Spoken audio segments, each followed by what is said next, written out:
चंद्रमा पर चंद्रयान 3 की लैंडिंग के बाद लैंडर विक्रम से रोवर प्रज्ञान बाहर निकलकर चांद की सतह पर घूम रहा है।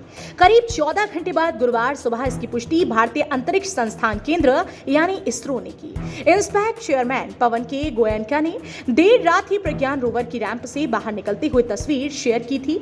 बुधवार शाम 6:04 पर चंद्रयान 3 के लैंडर ने चांद पर पहला कदम रखा था। प्रज्ञान रोवर में 6 पहिए हैं और वजन 26 किलो है। चांद की सतह पर यह अपने सोलर पैनल खोलकर चल रहा है। इसरो के वैज्ञानिकों का कहना है कि यह मिट्टी पर भारत के राष्ट्रीय चिन्ह अशोक स्तंभ और इसरो के लोगों की छाप भी छोड़ेगा। हालांकि इसे लेकर अभी इसरो का कोई बयान नहीं आया है। चहलकदमी के दौरान रोवर की रफ्तार 1 सेंटीमीटर सेकंड है। इस दौरान पानी और कीमती धातुओं के साथ आसपास की चीजों को स्कैन करने के लिए नेविगेशन कैमरों का इस्तेमाल करेगा और इसरो की कमांड टीम को जानकारी भेजेगा।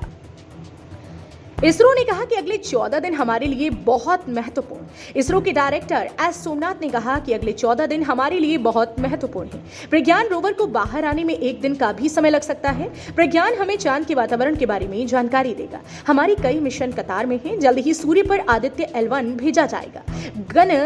गगनयान पर भी काम जारी है। चांद पर सकुशल पहुंचने का संदेश भी चंद्रयान 3 ने भेज दिया है। भारत, मैं अपनी मंजिल पर पहुंच गया हूं और आप भी। इस कामयाबी पर साउथ अफ्रीका से प्रधानमंत्री नरेंद्र मोदी ने देशवासियों को बधाई देकर कहा, चंदा मामा बहुत दूर के कहा जाता था। अब बच्चे कहेंगे कि चंदा मामा बस एक टूर के। अब आप सोच रहे होंगे इस मिशन से भारत को क्या हासिल होगा।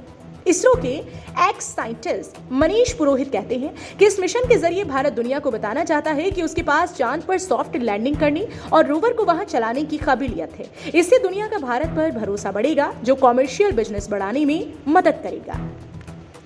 आपको बता दें कि साउथ पोल पर ही मिशन क्यों भेजा गया।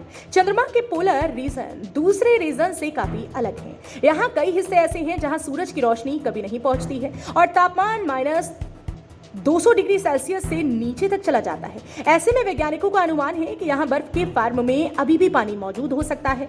भारत के 2008 के चंद्रयान 1 मिशन ने चंद्रमा की सतह पर पानी की मौजूदगी का संकेत दिया था। साथ ही दक्षिणी ध्रुव पर पानी की खोज इस मिशन का लक्ष्य है। चंद्रयान 3 का लक्ष्य है चंद्रमा के दक्षिणी ध्रुव पर पानी की खोज है।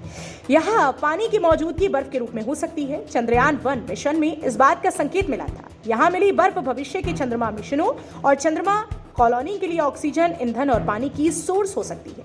धरती के बाहर चांद इकलौता ऐसा खगोलीय पिंड है जहां इंसान पहुंचा है। चंद्रमा नहीं होता तो धरती भी टिकी नहीं होती। अब तक 100 से ज्यादा अंतरिक्ष यान चांद पर भेजे जा चुके हैं। 24 इंसानों ने चांद की सैर की है।